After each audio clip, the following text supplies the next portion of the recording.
wabarakatuh. Perkenalkan, nama saya Lailatul Qadriyah. Di sini saya akan mempresentasikan tentang materi Plasmodium vivax dan Plasmodium falciparum. Plasmodium vivax. Plasmodium vivax adalah protozoa parasit dan patogen manusia.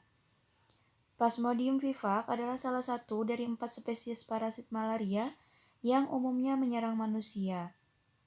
Plasmodium vivax dibawa oleh nyamuk Anopheles betina. Parasit Plasmodium vivax yang menyebabkan malaria vivax ini dapat bertahan dalam keadaan tidak aktif pada organ hati selama beberapa bulan atau tahun, sehingga malaria jenis ini dapat kambuh ketika parasit aktif kembali. Klasifikasinya yaitu kerajaan Protista, filumnya Apicomplexa, kelasnya Aconoidacida, ordonya Haemosporida, familinya Plasmodidae, untuk genusnya Plasmodium, spesiesnya Plasmodium vivax. Morfologi Plasmodium di dalam sel darah merah memiliki sitoplasma dengan bentuk tidak teratur pada berbagai stadium pertumbuhan dan mengandung kromatin, pigmen, serta granula. Pigmen malaria ialah suatu kompleks yang terdiri dari protein yang telah didenaturasi, yaitu hamozoinatau hamatin, adalah suatu hasil metabolisme parasit dengan bahan-bahan dari sel darah merah. Pigmen ini tidak ada pada parasit eksoeritrositik yang terdapat dalam sel hati. Gametosit dapat dibedakan dari tropozoit tua karena sitoplasma lebih padat, tidak ada pembelahan kromatin dan pigmen yang tersebar di bagian tepi. Nah, untuk siklus hidup Plasmodium sporozoid dari liur nyamuk betina yang menggigit disebarkan ke darah, lalu sistem limfa penerima. Penting disadari bahwa dari bagian spesies vektornya mungkin bukan nyamuk.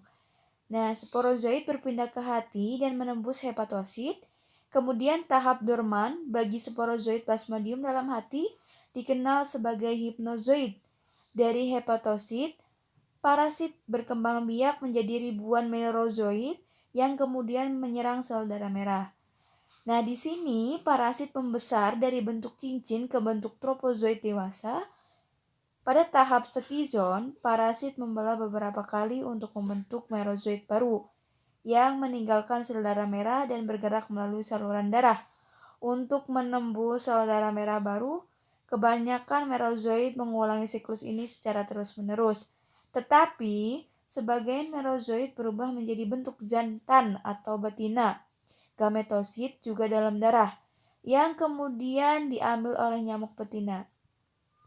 Dalam perut tengah nyamuk, itu gametosit membentuk gamet dan menyuburkan satu sama lain, membentuk zigot motil yang dikenal sebagai ookinet. Nah, ookinet menembus dan lepas dari perut tengah, kemudian membenamkan diri pada membran perut luar. Di sini mereka terbelah berkali-kali untuk menghasilkan sejumlah besar sporozoid halus memanjang. Sporozoid ini berpindah ke kelenjar liur nyamuk, di mana ia dicucuk masuk ke dalam darah inang kedua yang digigit nyamuk.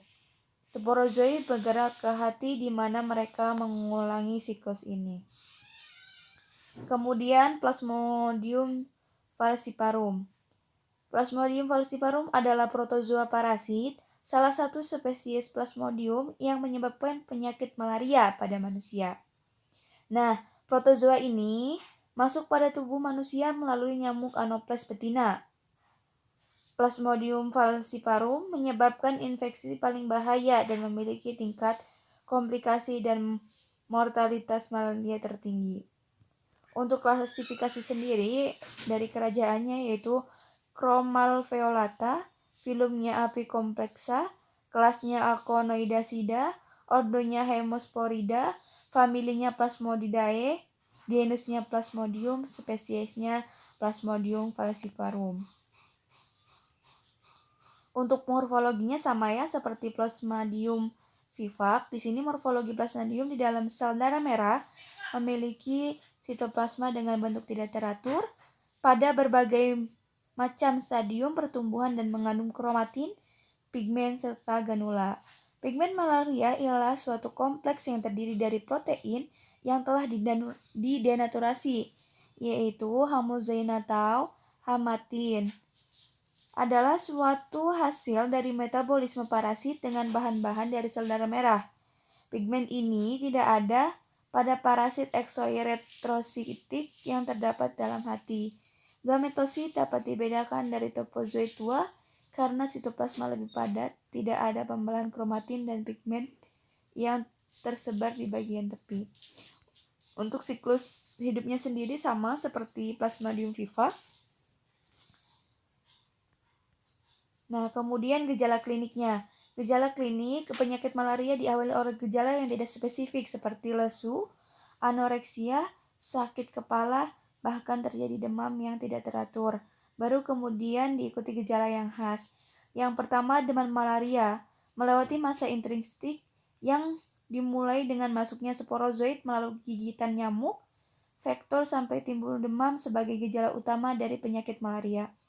Yang kedua, plenomegali atau pembesaran limpa merupakan gejala khas terutama pada malaria menaun.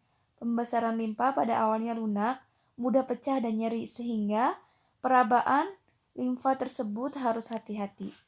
Anemia, anemia sendiri pada malaria terjadi pada spesies parasit yang menyebabkannya. Anemia tampak jelas pada parasit falciparum dengan menghasilkan eritrosit yang cepat dan hebat, terutama pada malaria yang menaun. Nah, untuk diagnosanya sendiri, yang pertama ada diagnosa klinik yang berdasarkan pada gambaran demam yang khas, adanya splenomegali, serta ditemukannya anemia.